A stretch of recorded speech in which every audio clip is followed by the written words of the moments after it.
You're welcome, Canada.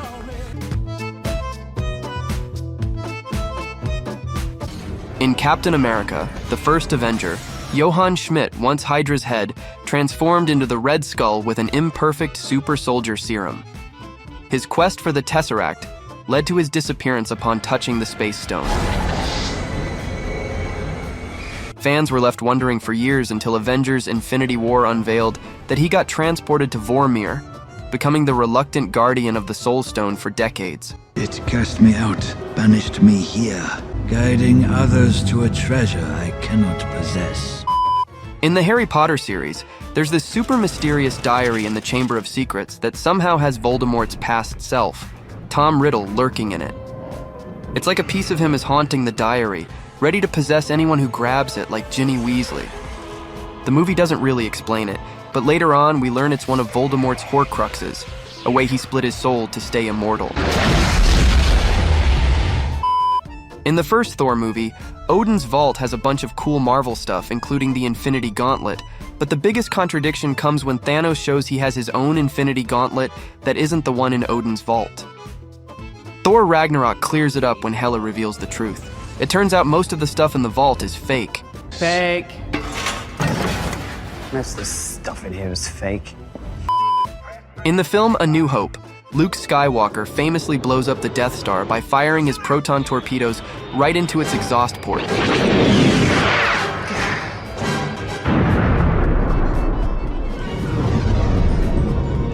How on earth did the finest engineers in the Empire overlook this? Even though it was small, they'd essentially placed a self-destruct button on the side of their shiny new toy. How did this happen? Almost 40 years after A New Hope was first released, Rogue One had all the answers to all the biggest Death Star questions. I laid the groundwork for my revenge.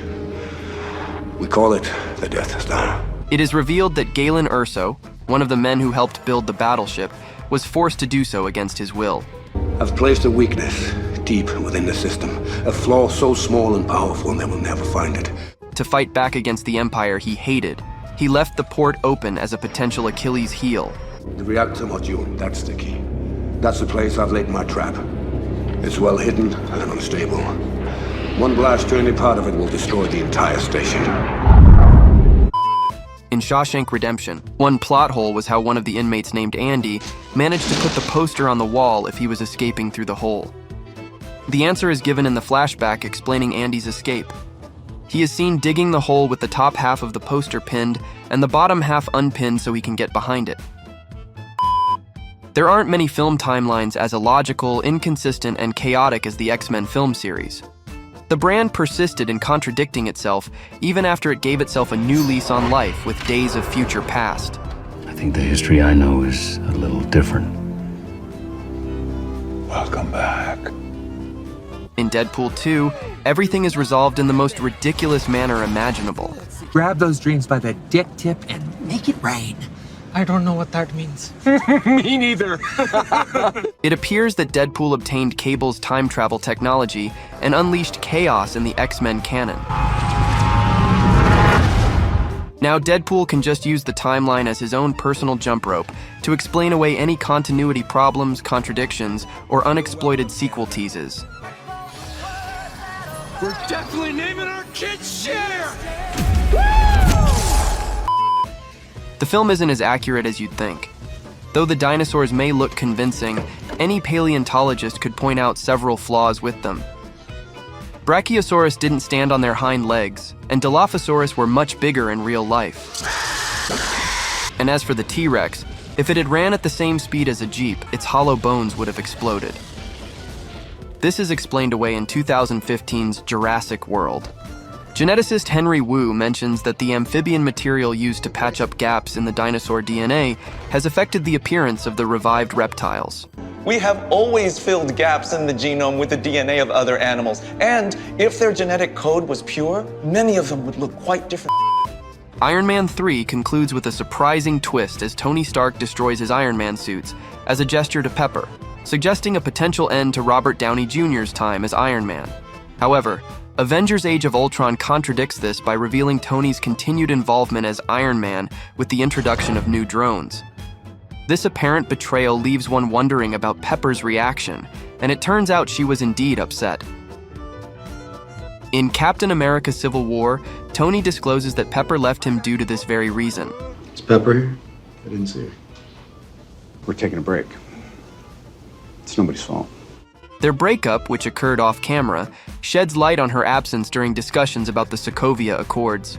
A few years ago, I almost lost her, so I trashed all my suits. Then we had to mop up Hydra, and then Ultron. In Batman Begins, Bruce Wayne establishes himself as a hero with the assistance of Lucius Fox, who provides him with essential technology, including the new Batmobile. In order to make his version of Batman more realistic and credible, Christopher Nolan's Batmobile resembles a military vehicle that was a failed experiment from one of Wayne Enterprises' research projects. This made it surprising that no one recognized such a distinctive vehicle in the first picture. But the issue was resolved in The Dark Knight. Coleman Reese unearths old material, linking the Tumbler, Lucius Fox, Bruce Wayne, and Batman in an attempt to blackmail them. I want $10 million. The Avengers ends with the heroes getting hold of Tesseract and Loki's scepter. Age of Ultron starts with a new mission for the Mind Stone, which Hydra led by Strucker got after the Battle of New York. It's good talk. Avengers Endgame reveals the truth. Hydra, posing as S.H.I.E.L.D., took the scepter from the Avengers during the chaos. The Winter Soldier revealed S.H.I.E.L.D.'s Hydra infiltration, guiding the heroes to Strucker in the Age of Ultron.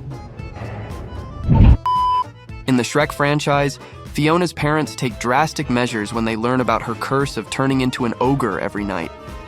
They lock her in a towering fortress guarded by a fire-breathing dragon, hoping to find a cure through love's true kiss.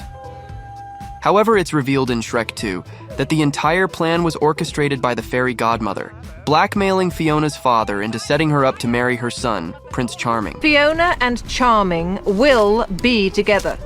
Yes.